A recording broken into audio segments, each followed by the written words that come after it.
Diana, Princess of Wales, became a global phenomenon. The most photographed woman in the world. Millions of pictures in thousands of publications taken by hundreds of photographers. Her face made many fortunes. The Princess of Wales was our bread and butter. We depended on her.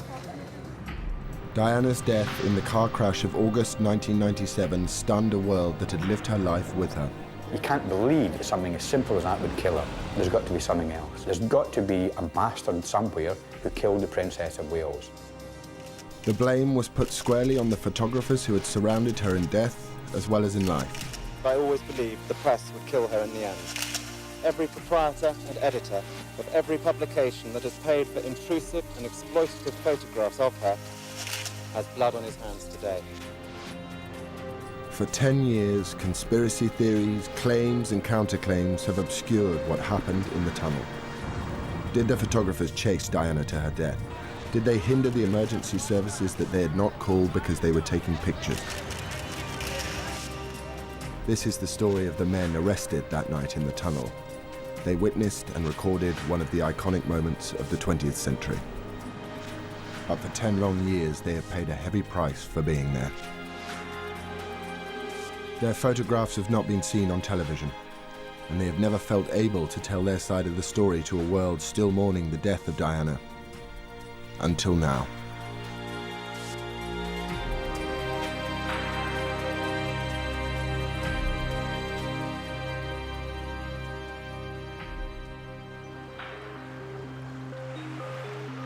August sunshine on the French Riviera.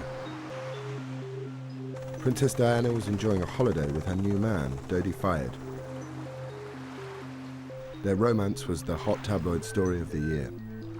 Probably the biggest story that you could hope to have with a princess who was now divorced. We'd never had anything like it in tabloid newspapers before. And we had these photographs arriving on our desks each day.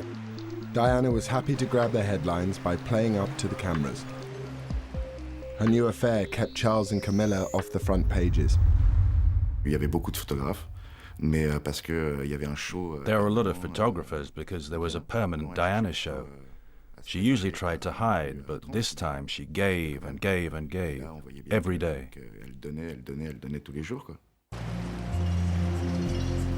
Photographs of the lovers were netting big rewards for the lucky photographers who were giving their romance global coverage.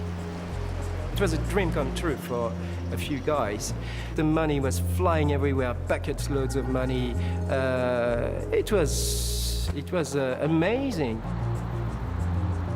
Dodi and Diana spent the last day of their holiday in Paris, dodging photographers. Someone tipped off the press that they were heading for Dodi's father's hotel, the Ritz. On the right, everyone. A large crowd of photographers and onlookers had gathered outside, captured here on a tourist's video. Wow, wow, wow. Guys, look at this. Someone's out there, very important.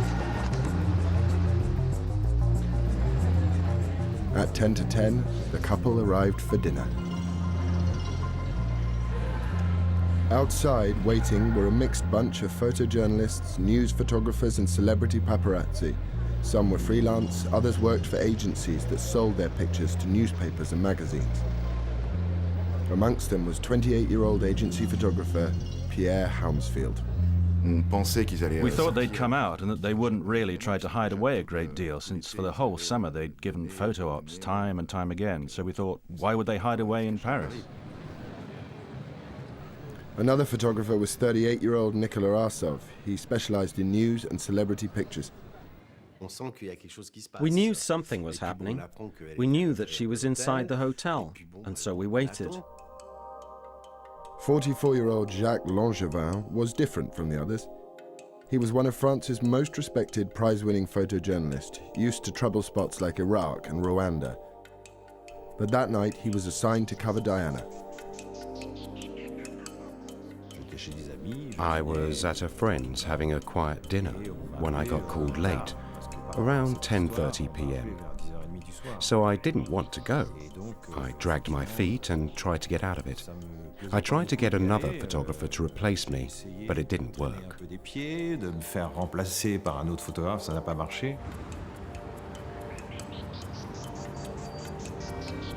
Langevin joined the press pack outside the Ritz. There he saw the hotel's acting head of security, Henri Paul, chatting to photographers. He wasn't discreet at all. For a security guard, his behavior was bizarre. He was like, oh, don't worry, they'll come out through the front, 10 minutes, 15 minutes, 20 minutes. You know, he came back 2-3 times, you know, and it was always changing. So we instantly felt, uh-oh, they are trying something here. He came out of the hotel very quickly, looking round, went back into the hotel, and came out looking round again. Why? I don't know. Suspecting something, Langevin and some of the other photographers decided to wait for Diana in the Rue Cambon at the back of the Ritz. At 12:20, they struck lucky. Diana and Dodi, accompanied by Henri Paul and one of Dodi's bodyguards, Trevor Rhys-Jones, slipped out of the back door. Henri Paul went out followed by Dodi and Diana. We were able to photograph them going out of the hotel, walking up the street, getting into the car. Once they hid themselves a little bit, you know, in that classic way, they walked normally, but they were hiding a bit, like this. The photographers took pictures as the black Mercedes drove away at speed. I was happy. I'd taken pictures, I'd fulfilled my mission, so I didn't intend to follow them because I'd come by car, and I can't follow a car taking off like that. At the front of the Ritz, 2 decoy vehicles faked a departure, seen here in the tourist video, and here caught on the hotel's security cameras. As they pulled away, some of the waiting photographers knew they'd been duped. When I realized that they had left, I felt, oh yeah, mistake, you know. But again, it's a mistake, but you know, shit happens. Nicola Arsov also missed getting shots of Diana. I said to the colleagues that were with me, right, I've had enough. I'm not going. Other photographers did give chase, in cars and on motorbikes. Some nearly caught up with the Mercedes by the Place de la Concorde. At the lights, Henri Paul sped off. He accelerated along the riverside, leaving the photographers behind. At 12:23 on August the 31st, 1997, the Mercedes entered the Alma Tunnel. It lurched to the left to try and avoid a slow-moving Fiat Uno in front of it. Driver Henri Paul lost control.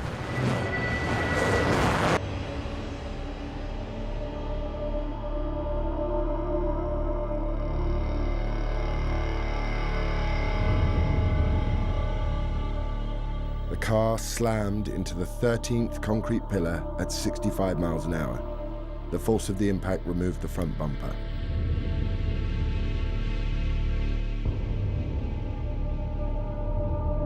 The car then spun round 180 degrees and smashed into the opposite wall. This picture shows the car in its final position, up against the wall, lights on, horn blaring, facing the direction it had come from. Dodi and Henri Paul died instantly. Trevor Rhys-Jones was pinned in the wreckage and Diana was thrown into the rear seat well. No one had worn a seatbelt. News footage taken later that night shows the damage to the front of the car.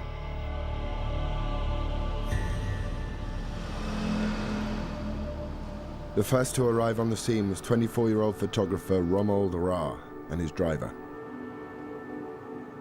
They were about 30 seconds or 600 meters behind the Mercedes. Ra had a diploma in first aid. He was the first to approach the car and open the rear door to see what he could do.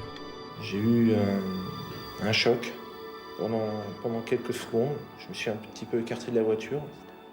I was in shock for a few moments. I backed off from the car, and then I came back and went towards the car so that I could open the door and see what I could do, and if I could give them some first aid. Monsieur al-Fayed, ils étaient visiblement morts et je ne pouvais rien faire. Et je me suis donc penché sur. I saw the driver and Mr. al-Fayed were dead, and I couldn't do anything. Je me suis penché sur elle. So I leaned over the princess to see if she was alive. I leaned over to try and take her pulse, and as I touched her, she moved and breathed a little bit. And I spoke to her in English. Je lui ai donc parlé en anglais. Je lui ai dit, I'm here. Be cool. Doctor will arrive. The emergency services were called by several people.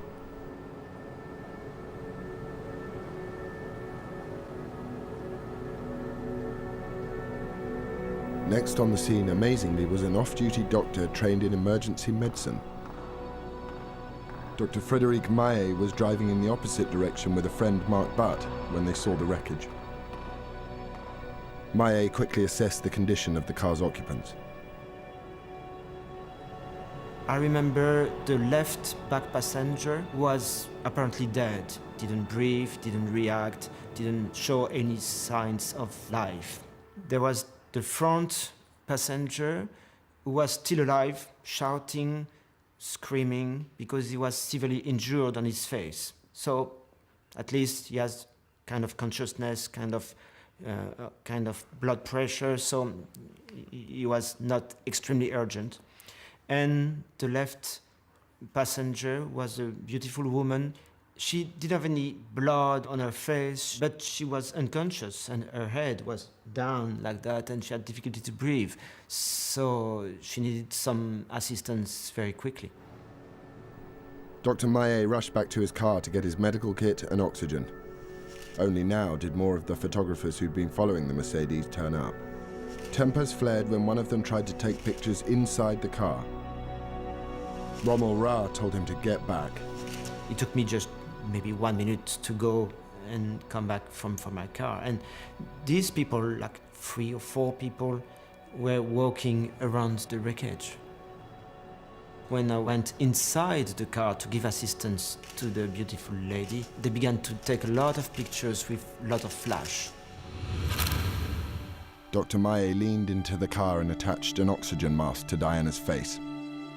I know it's very surprising for everybody, but I didn't recognize her because my attention was focused on so many other things. I didn't have time to try to understand who she was.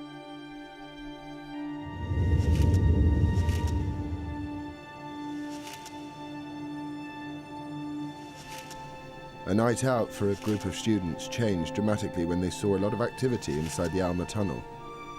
Là, on a vu un photographe en scooter qui sortait du tunnel. Et il s'est arrêté à notre niveau. We saw a photographer on a scooter coming out of the tunnel. He stopped beside us. One of his colleagues was saying, "Come back, she's still alive." So we started to wonder what was happening. We ran in and went to look at the crashed car. On est sorti de la voiture et on est allé voir directement au niveau de la voiture en fait, accidentée. One of the students, Damien Dolby, was a volunteer fireman trained in first aid. Dolby rushed to the front car door to help Trevor Rees-Jones, who was trapped in the wreckage with multiple injuries. One of the accusations against the photographers was that they impeded the treatment of the injured. The thing that got to me was that they had very huge lenses and they were taking pictures very close to the car, almost even with the car door, very, very, very close. On avait décidé de quand même de repousser un petit peu les photographes, de laisser un petit peu de place. We decided to push the photographers back so as to leave some space for Damien and a doctor who was close to the car. We pushed them back without actually touching them. They showed no resistance. Ils n'ont pas insisté là-dessus, donc là-dessus ils sont reculés sans problème. They were probably very, very close, but at no time they hampered me doing my job. They didn't impede anyone from entering the car. They didn't climb all over the car or anything like that. They were just close, taking pictures.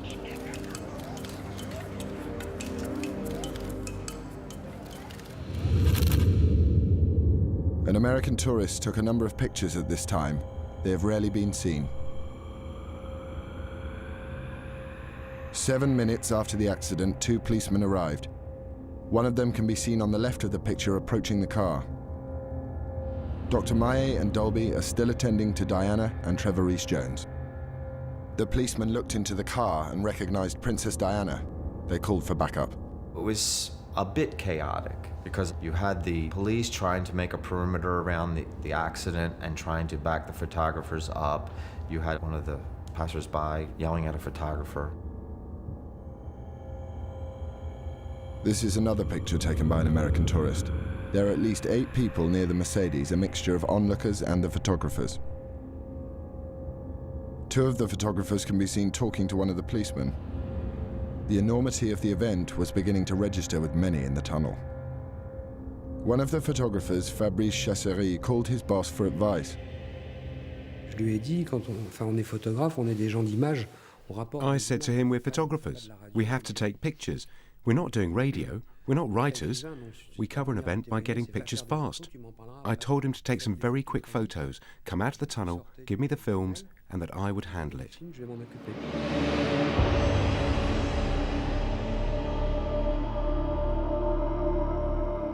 "9 minutes after the crash, a fire and rescue crew trained in emergency medicine arrived. At this point, Dr. Maillet handed over the care of Diana to them and left the tunnel. I thought that this beautiful woman who had a good chance to live, because I thought it was just a head injury. Diana's external injuries appeared slight. No one realized how serious her internal injuries were. The fire crews are in the difficult process of extracting Diana and Trevor Rees-Jones from the car.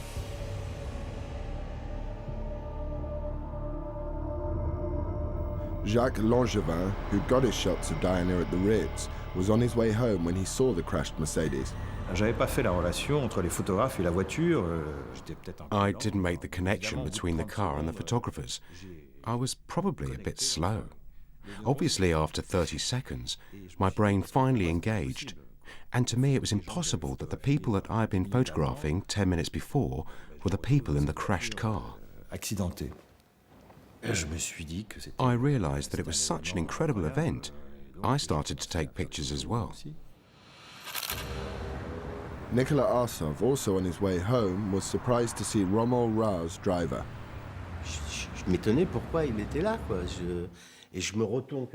I was surprised. Why was he there?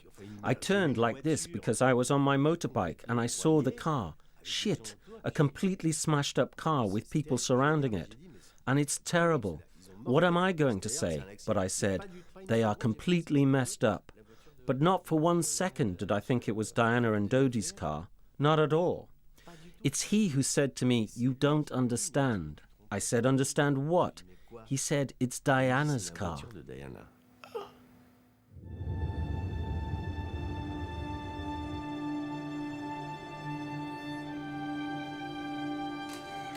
Approximately 17 minutes after the crash, an ambulance for Diana arrived.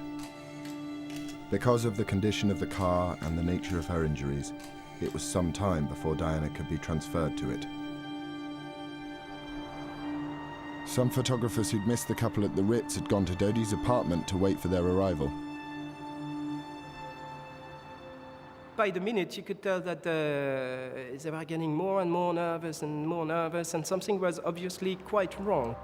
Waiting with Sue was Pierre Hounsfield. He got an unexpected call. Romuald Ra called me to tell me that something very serious had happened. He seemed quite panicked. I asked him where, and he said in the Alma tunnel. The two Pierres rushed to the tunnel. By the time they arrived, the riot police were there too. And I ran down, I had the glimpse of the tunnel, a split second, and a riot policeman stopped me, insulted me.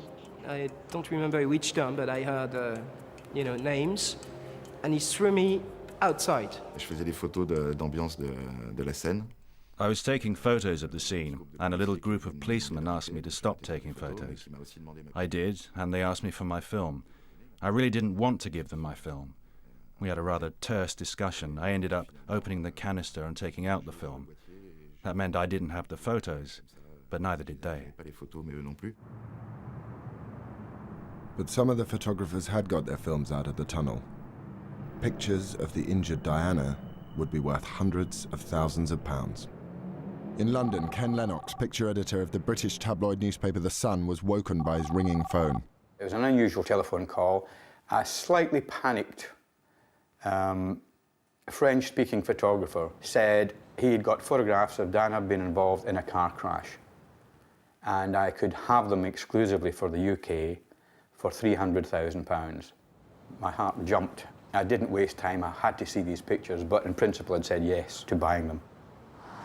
Photographer and picture agent Lionel Chiraud was also woken with the news. I got a call from somebody in Paris who's got pictures of the accident. So I said, yes, yes, please get hold of these pictures and arrange to have them wired.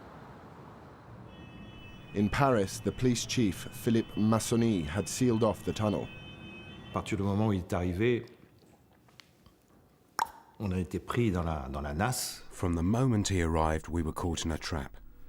They moved us away, loads of back off, and then they told us to go to the end of the tunnel. D'aller au fond du tunnel.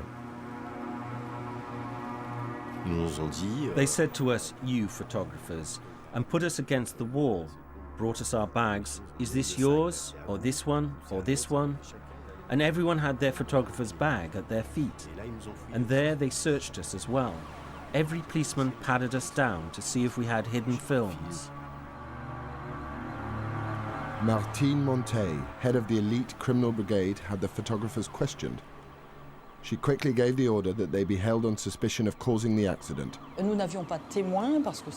We didn't have any witnesses because it was the middle of the night.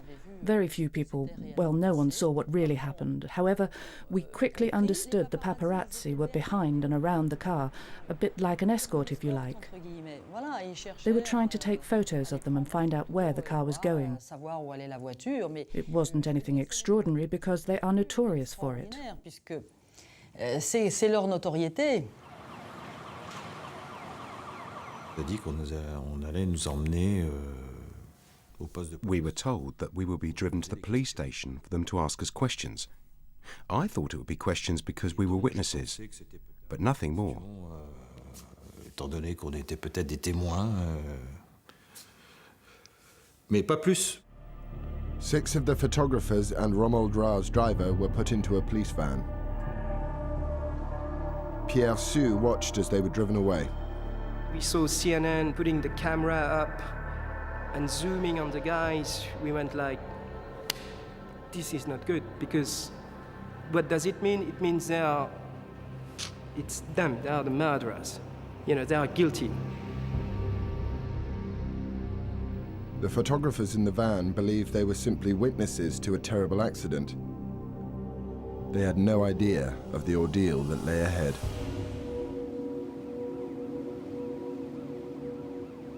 Just over an hour after the crash in the Alma Tunnel, 7 men were on their way into police custody. We arrived in the middle of the night, and we were interrogated, photographed, handcuffed. Only when they were at Criminal Brigade headquarters did the photographers realize they were suspects and could be charged with involuntary manslaughter and non-assistance to persons in danger. They faced a potential 5-year jail sentence. I was stunned when I heard that. They'd gone mad, I thought.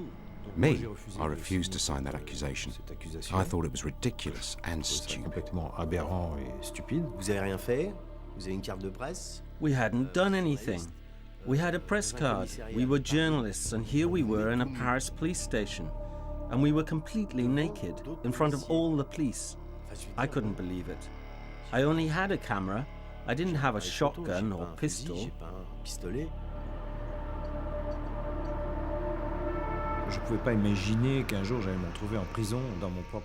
I couldn't imagine that I would find myself in jail in my own country, in France. I've already been in jail in Pakistan for news and event stories, but I didn't think that we would be treated like criminals.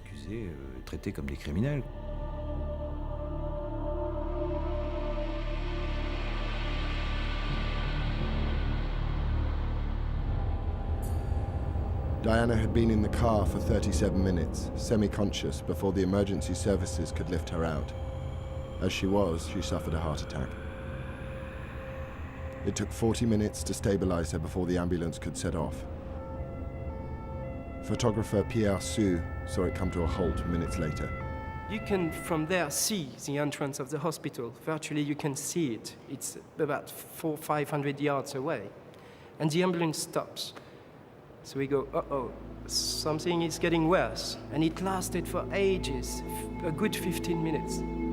Yes, we understood that the situation was critical inside.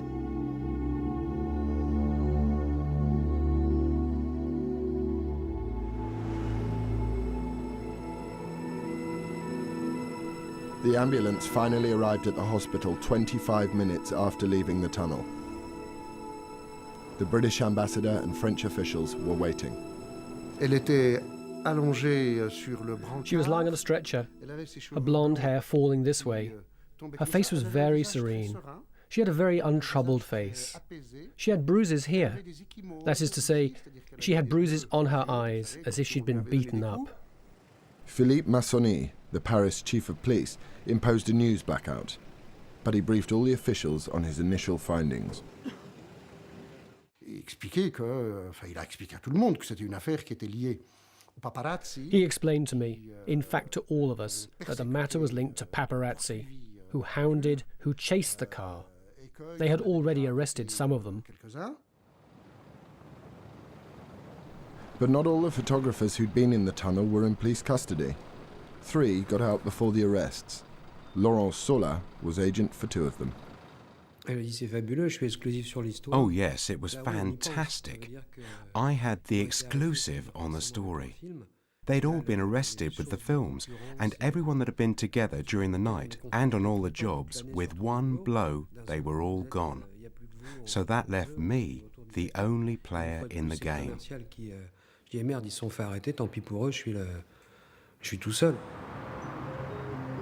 In London, Ken Lennox, wearing his slippers and an old tracksuit, rushed to the Sun offices to see the photographs sent from Paris. I just ran through security, straight up to my electronic picture desk, opened it up, sat in front of it. The first picture jumped up. And I knew right away that we had to have them because she had a trickle of blood coming down her forehead, but she didn't look badly injured. There was no horrific injuries to her at all. So it was a great publishable story. It was going to be absolutely sensational. At the same time, Phil Hall, editor of The Sun's sister paper, The News of the World, was looking at his own set of photographs. I remember sort of looking across and seeing a slightly furtive look on their faces and think that somehow they think they've got this to themselves, and almost laughing to myself and thinking, come on, this is going to be a huge story if this story develops. Any story involving Diana was front-page news, but this promised to be the biggest ever. The world's media were starting to wake up to the events in Paris. The phone went alongside the bed, and it was my editor at the time saying, Dodi's dead and Diana may be dead. And using extremely fruity language, I thought this was a wind-up. I said, you know, don't wind me up. It's 1:15 on a Sunday morning. He said, no, this is true. Dodi's definitely dead. There's been a car crash. Can you come in? Gowing went on air at 2:30 London time. Welcome to BBC World News. I'm Nick Gowing. Diana, Princess of Wales, has been seriously injured and her companion Dodi al-Fayed has been killed in a motor accident in the French capital, Paris. Reports say a vehicle carrying the princess and her entourage was being chased by a carload of paparazzi photographers. At News International, the mood rapidly changed from excitement to shock, as reports suggested the paparazzi were to blame. One of my first thoughts, and I remember saying it in the office, was that, gosh, if one of these photographers has caused this accident, we're all going to be in trouble. This could be the end of the free press as we know it, because there'll be a massive, massive backlash against us. I felt sick. I felt anxious about it all. I knew that my photographers would be in trouble on the streets, and it didn't look good. One of the few voices to challenge the report blaming the photographers for Diana's accident was James Whittaker. I'm now joined by James Whittaker, who is the royal correspondent for the Mirror newspaper. There's one thing with the paparazzi following, but the driver doesn't have to drive in such a way that an accident is then caused. What I did think was, how can these people just blame the photographers for doing it? They haven't got a clue what's going on. It wasn't the BBC who were making this judgment about paparazzi. It was already beginning to come out from a number of people. It's the damn paparazzi who were chasing the princess and caused the car to have this serious smash. Whilst who was to blame filled the airwaves, the photographs taken in the tunnel were fetching record-breaking prices. J'étais pratiquement à 20 millions de francs. Il faut faire la conversion, mais c'est énorme. I was practically at 20 million francs. If you do the conversion, it was enormous. An example is that it was double that offered for the photos of Fergie and her charming finance man doing stuff to her feet.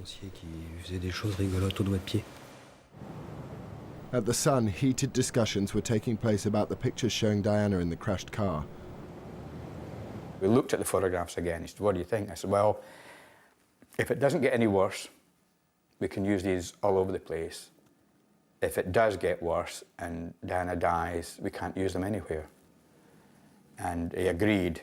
But it was like a conversation that you didn't really believe was going to happen. I couldn't believe that Diana was going to die.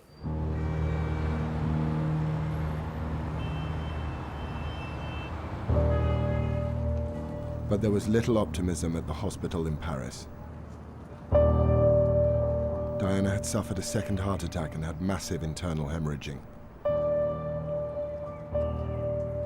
They tried to revive her for nearly 2 hours.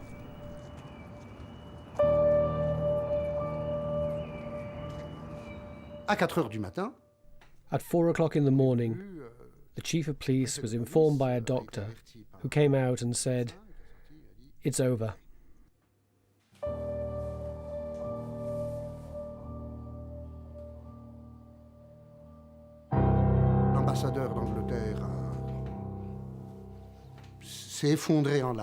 The British ambassador fell apart. He cried and cried and cried like a child. Diana was declared dead at 4 a.m. French time, but no announcement was made.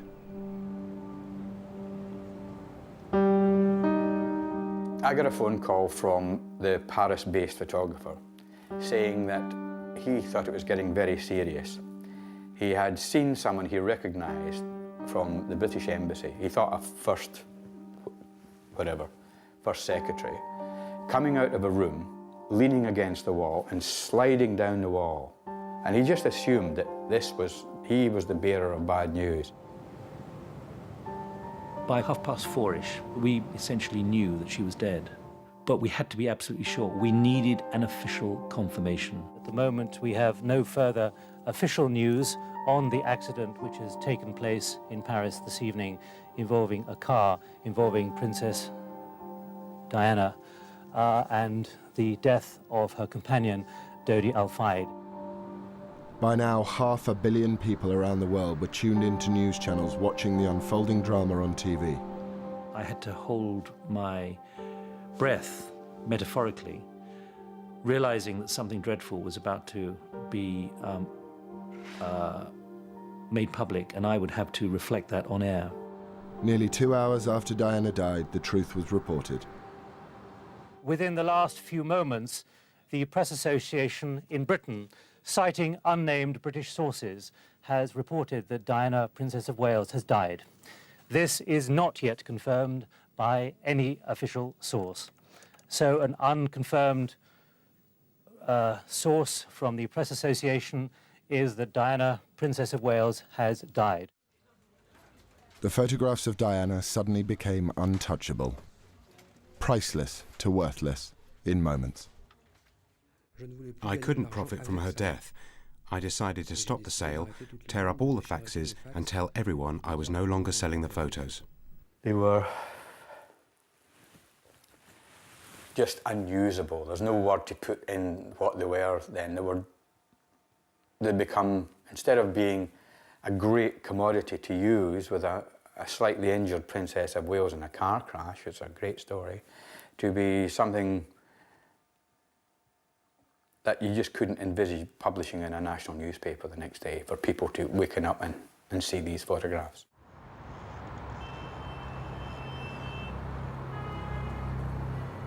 At 6 a.m. in Paris, the French Interior Ministry officially announced Diana's death and put forward whom they thought was to blame. S'étant lui-même rendu sur place, d'après les premiers éléments que nous avons recueillis, le véhicule dans lequel avait pris place la princesse était suivi par des journalistes qui tentaient de prendre des photographies. In Britain, people were shocked by the news that Princess Diana had been killed in a crash because the paparazzi had chased her car It seemed everyone knew who to blame. People have been pointing fingers, angry fingers, at some of the photographers here. A bus driver leaned out of his cab and simply shouted at the not the media people here, "Leave her alone." Mohammed al-Fayed spokesman denounced the role of the photographers in the accident. Mr. al-Fayed believes that this appalling tragedy would never have happened but for the attentions of these people who I suppose we shall have to call photographers. It was quite appalling what happened, and we're just coming to terms with that. In Paris, some eyewitnesses told the media what they had seen in the tunnel. A police was pushing two of the journalists to go away from the car, and another one would run around to try to get by again, like it was relentless. And from South Africa, Diana's brother, Earl Spencer, was absolute in his condemnation of the press. It would appear that every proprietor and editor of every publication that has paid for intrusive and exploitative photographs of her, encouraging greedy and ruthless individuals to risk everything in pursuit of Diana's image, has blood on his hands today. Earl Spencer's statement inflamed the public's anger. You've lost a lovely person for nothing. You're horrible. You helped to kill her. I helped to kill her. Not you, but your profession. Why did they pay so much money for the photographs? Why were the paparazzi after them? If there was no money, in the photographs, they wouldn't have been after her in the tunnel. In response to the public mood, some in the press began to distance themselves from the photographers. But as long as, frankly, the public want to buy this sort of tasteless material, many of us are deeply embarrassed. I feel embarrassed to be part of the same trade as the paparazzi. From day one, it was like a tidal wave had landed on the photographers. Without proof, without really knowing what had happened or waiting for any sort of conclusion to be drawn, it was the photographers who were thrown to the mob. It was their fault. It was them. And there wasn't even any point in having a trial because it was them. For sure, they killed her.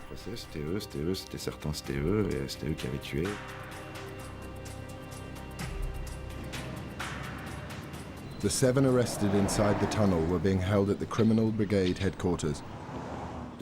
We were held in custody cells for 2.5 days, in a room with a window and a wooden bench. Mine was quite long. I could lie down, but the others couldn't. They had to sit for 2 days because they couldn't lie down.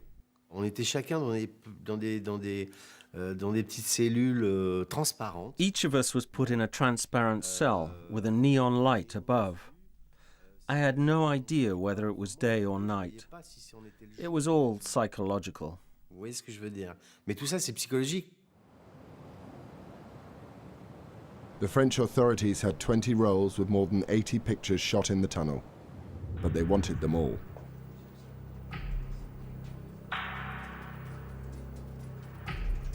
Across Paris, photo agencies were raided and told they faced 3 years in prison and £30,000 fines if they sold any of the pictures.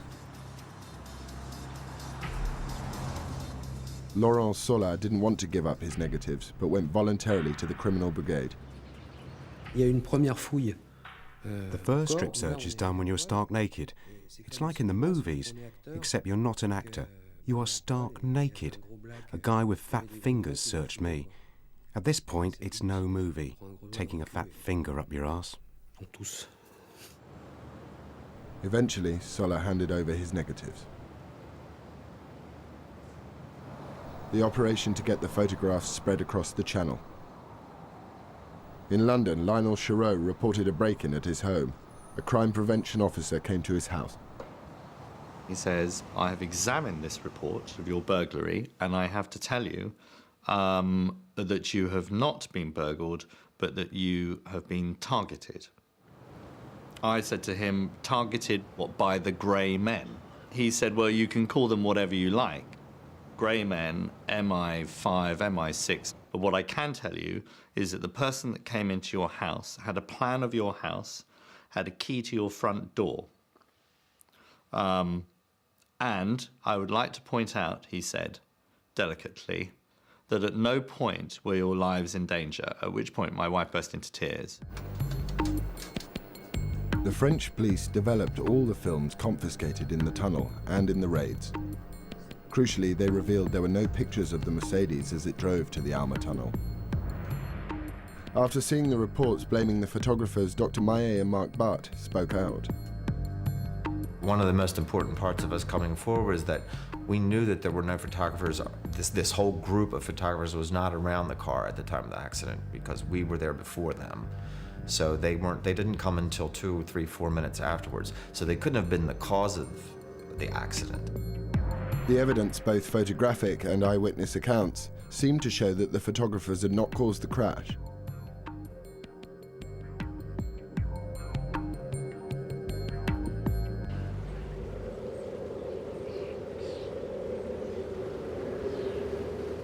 The world was in shock. A day after the death of Diana, Princess of Wales, the French police were still holding 7 men in their cells despite the lack of evidence against them. Then came a stunning revelation.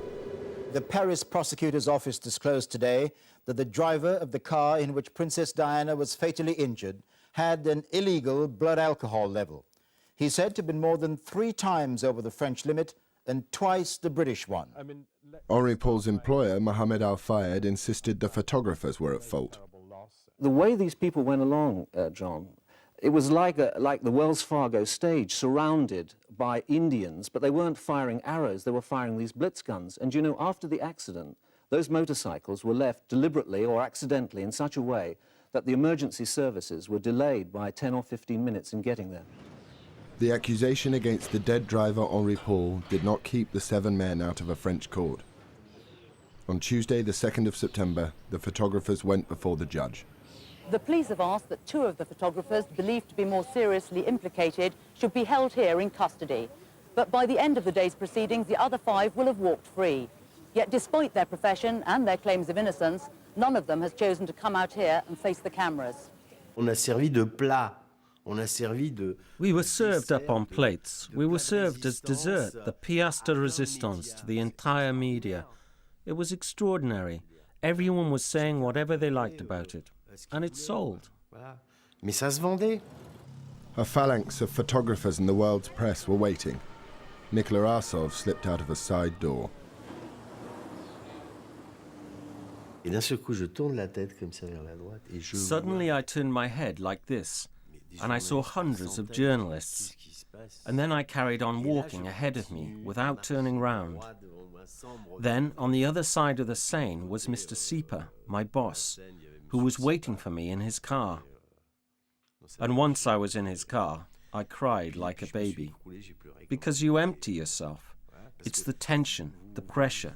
You crack up. La pression, la... Ouais, vous craquez, quoi. À un moment,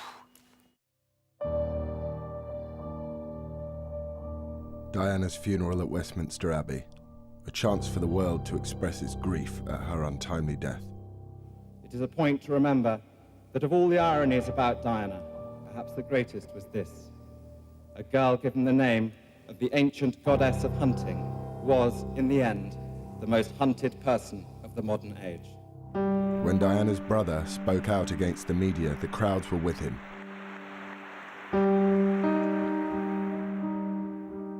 Mohamed al-Fayed was understandably sure that the paparazzi were responsible for Diana and Dodi's death. After 2 years, the French completed their investigation and cleared all the photographers of causing the accident. But al-Fayed refused to accept their findings. He continued his legal battle. In February 2006, 3 of the photographers were found guilty of breaking French privacy laws and were ordered to pay him €1 each, the smallest fine a French court could set. For the photographers, it was traumatic. For some, work dried up, and others changed their profession. Today, few wish to speak of what they saw and the pictures they took. We were really affected. I mean, we couldn't hang around in the street with a camera without being a murderer. If you were with a camera on the Champs-Élysées, it was, oh, a paparazzi. Any lens size, it was like, he killed the princess. Le pire, c'est les badauds. The worst were the onlookers. There were people who were capable of coming up to you and smacking you in the mouth or calling you a murderer. Not just me, but even a photographer going about their business who wasn't part of the story. The photographers were very badly thought of. Donc c'est vrai que le photographe était très très mal vu, oui. For me, it was a trap, a real trap. I'd have preferred if it had never happened to me. There's always going to be that question mark. They were there. What did they do? What did they not do? I couldn't go into an enclosed space. I couldn't. I felt not very well. It was the event of the century. You were there, but you didn't ask to be there. Controversially, since the crash, some photographs have been published in the Italian and German press, and in 2006, a book about the French investigation revealed more pictures. But most of the 80-plus photographs taken that night remain locked away in police files, imprisoned by our sensitivity to the memory of Diana. They were published here, there's no doubt about it. They're part of the history, and they are, in a way, a full stop to the Diana story. The fallout from the deaths of August the 31st, 1997 has changed many lives. There is no one accepted version of how Diana met her death, but the photographs taken in the tunnel are perhaps the clearest record of what truly happened that night. They were pivotal in clearing the photographers, and they will become the last chapter in the picture story that is the life of Diana, Princess of Wales.